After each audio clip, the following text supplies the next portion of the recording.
buenas noches, soy René Navarro. Me da mucho gusto que nos acompañe en un nuevo capítulo de Pasión Criminal. Y como siempre, está conmigo acompañándome mi querida Silvia Enciso. ¿Cómo estás? ¿Qué tal, René? ¿Cómo están? Muy buenas noches, gracias por acompañarnos.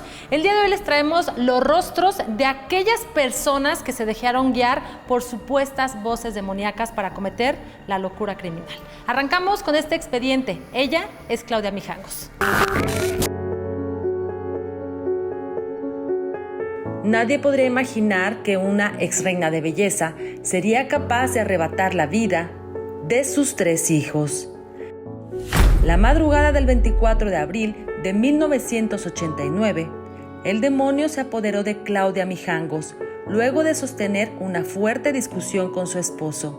En medio de un brote psicótico, se dirigió a la cocina de su casa en Querétaro para tomar varios cuchillos y apuñalar cruelmente a sus 3 hijos. Tras una breve agonía, Alfredo Antonio, Claudia María y Ana Belén fallecieron desangrados. Los niños de 6, 9 y 11 años respectivamente fueron colocados por su malvada madre uno encima del otro en una cama y luego los cubrió con una colcha. Acto seguido, limpió 2 de las armas punzocortantes y con la tercera se realizó cortes en las muñecas y en el pecho para intentar suicidarse.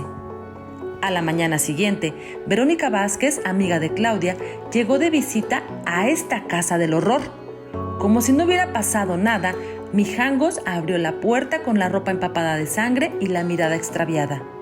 Verónica fue testigo del macabro escenario y salió huyendo en busca de ayuda. Una vez que Claudia fue detenida, aseguró haber escuchado voces que le ordenaron agredir a los menores con los cuchillos. Exámenes psiquiátricos practicados a Mijangos determinaron que sufría esquizofrenia, por lo que fue declarada imputable. Debido a su estado mental, la asesina se libró de una condena carcelaria. Sin embargo, autoridades de Querétaro determinaron imponerle una medida de seguridad y enviarla 30 años al área psiquiátrica del penal de Tetepan, esto en la Ciudad de México.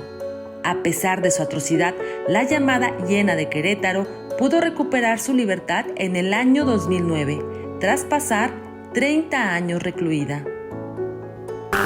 Si bien las personas que padecen esquizofrenia suelen sufrir alucinaciones auditivas y visuales, no todas tienen tendencias criminales. Así es, René, pero sí hay sujetos que al no diferenciar entre las alucinaciones y la percepción de la realidad debido a esta patología, obedecen a las voces que supuestamente les dictan y cometen actos despiadados y a veces hasta asesinatos. Así es, algunos asesinos seriales muestran rasgos esquizofrénicos paranoicos, como David Berkowitz, condenado a cadena perpetua por el homicidio de 6 personas. Otra característica que llega a darse en este tipo de personas con esquizofrenia es la tendencia suicida, tal y como se vio en el caso de Claudia Mijangos, y de quien ahora conoceremos su perfil criminal. Veamos. Claudia Mijangos era una católica muy devota, de gran belleza. Sus antecedentes familiares fueron tormentosos. El mayor de sus hermanos padecía una personalidad psicopática, además de ser adicto a las drogas y al alcohol, por lo que fue internado varias veces en un hospital psiquiátrico. Claudia Mijangos se unió en matrimonio con Alfredo Castaño, con quien tuvo 3 hijos. En aquel entonces, Mijangos ya manifestaba agresividad y depresión. Incluso llegó a atacar a su marido con filosas armas. Su matrimonio estuvo repleto de problemas y después de su separación, su trastorno mental se exacerbó. Tras cometer el horrendo crimen contra sus pequeños, llegó a referirse a ellos como si siguieran vivos. De acuerdo con Armando Fonseca, uno de los médicos psiquiatras que evaluó a Mijangos, ella no solo sufría esquizofrenia, sino también epilepsia, lo que le ocasionaba pérdida de la conciencia de su entorno. Aun cuando había asesinado a sus hijos, no mostró señales de arrepentimiento o culpabilidad, sino que solía manifestar una actitud despreocupada. Tremendo, ¿cierto? Existe además la versión de que Mijangos sostuvo un romance en secreto, desde luego, con el padre Ramón, uno de los sacerdotes que daba clases ahí mismo, en la escuela donde sus hijos estudiaban. Exactamente, y justo cuando sucedió la tragedia, supuestamente voces en la mente de Mijangos le advertían que sus hijos eran los demonios que jamás la dejarían involucrarse sentimentalmente con el cura, por lo que ella debía masacrarlos. Pero bueno, mientras recobramos el aliento, vamos a una pausa y regresamos con mucho más. Una gran noticia a todos mis lobos traviesos. Por primera vez, la nueva pastilla azul tiene promoción en todo el mundo. Compra un frasco con 10 al 50% de descuento y al comprar 2, el tercero es totalmente gratis, representando un 70% de ahorro. Llama al 777-358-6000 o del celular al asterisco 7000. Visita pastillazul.mx o playsex.mx. Compra hoy mismo y recibe en la privacidad donde tú nos indiques. Tenemos planes de pago. Qué bueno que continúa con nosotros aquí en Pasión Criminal. Y miren, el triple asesinato cometido por Mijangos contra sus hijos no solo paralizó a todo México, sino que se ha prestado para la investigación paranormal en la escena del crimen. Así es, pues no han faltado los supuestos fenómenos raros tras los muros de la llamada Casa del Horror. Y hay quienes creen incluso haber escuchado los lamentos y los llantos de los hijos de Mijangos. De verdad es escalofriante, ¿no crees, René? Así es. Pero de lo que sí estamos seguros es de que estos asesinos esquizofrénicos son muy crueles, como es el caso que veremos enseguida. Cerca de las 3 de la mañana, una llamada al 911 alertaba de un siniestro suceso en Michigan, Estados Unidos. I have a woman that's unconscious. She's on the front porch. I don't know if something did to her. Kimberly Lander yacía en el suelo sin respirar. A su lado se encontraba su hijo Matthew empuñando un machete.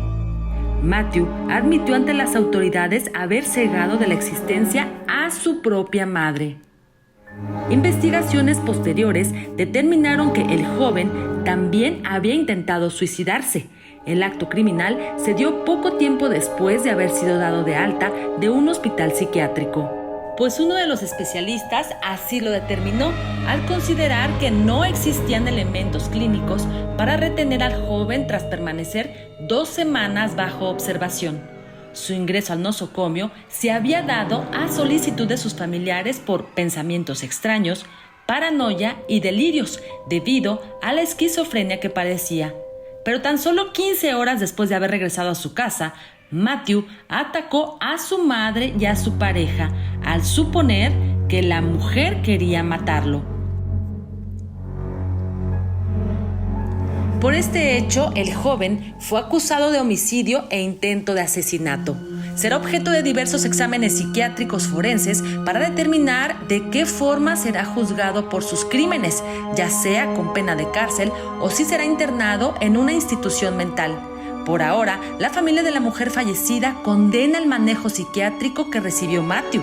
Señalan que de haber sido atendido correctamente bajo el ente de verdaderos profesionales de la salud, esta tragedia se hubiera evitado.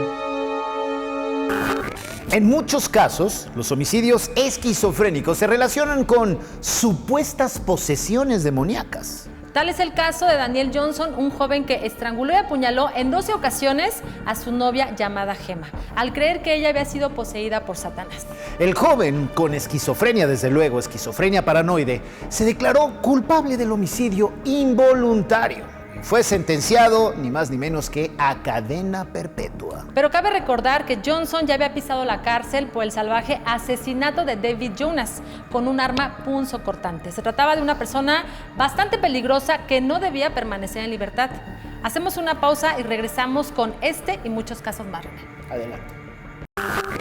Una gran noticia a todos mis lobos traviesos. Por primera vez, la nueva pastilla azul tiene promoción en todo el mundo. Compra un frasco con 10 al 50% de descuento y al comprar 2, el tercero es totalmente gratis, representando un 70% de ahorro. Llama al 777-358-6000 o del celular al asterisco 7000. Visita pastillazul.mx o playsex.mx. Compra hoy mismo y recibe en la privacidad donde tú nos indiques. Tenemos planes de pago. Y continuamos con más de Pasión Criminal, con los homicidios esquizofrénicos más aberrantes. Uno de estos fue cometido por James Lindsay en contra de Emma Thompson. El asesino mañosamente dijo padecer esquizofrenia paranoica y declaró que el diablo era quien le había ordenado matar a la joven de tan solo 15 años. Sin embargo, el jurado se enteró que había mentido sobre su estado mental para evadir la cárcel, tal y como se vio en el 17.5% de las personas que habían fingido síntomas psiquiátricos y lograron ser declaradas incompetentes para ser sometidas a juicios carcelarios. Esto lo reveló un estudio sobre el tema. Y ahora vamos a otro caso. Este es un hecho de sangre más, cometido por este tipo de criminales. Un feroz tiroteo culminó con la muerte de 4 personas, entre ellas los agentes Fredericton Roth Costello y Sarah Burns. El lamentable incidente fue perpetrado por Matthew Raymond. Durante el juicio en su contra, el psiquiatra Julian Goyer señaló que el acusado con esquizofrenia sufría de delirios, trastornos del pensamiento y deterioro cognitivo. La defensa de Raymond admitió las 4 muertes. Sin embargo, argumentó que no debía ser declarado penalmente responsable debido a su enfermedad mental. La petición ante el jurado se basó en que Raymond había delirado cuando accionó su arma contra las víctimas. Al momento de abrir fuego, el hombre de 50 años creía que el fin de los tiempos había llegado y que debía eliminar a demonios para defenderse. Los asesinatos esquizofrénicos siempre han llamado la atención de la ciencia forense. En la década de los 70, el FBI buscó establecer un perfil criminal de estos sujetos y uno de los primeros asesinos seriales en ser perfilados fue Ted Bundy, responsable de la muerte ni más ni menos que de 30 mujeres, aunque la cifra real podría ser incluso más alta. Además, también la creación de los perfiles criminales, junto con la información obtenida de la escena del crimen y, por supuesto, las declaraciones de los testigos, son valiosas herramientas para determinar cómo actúa esta clase de asesinos y así poder establecer programas para prevenir la oleada criminal. Pero bueno, con esto hemos llegado al final de este capítulo de Pasión Criminal. Mi nombre es Silvia Enciso, mi compañero René Navarro. Muchísimas gracias. Muy buenas noches.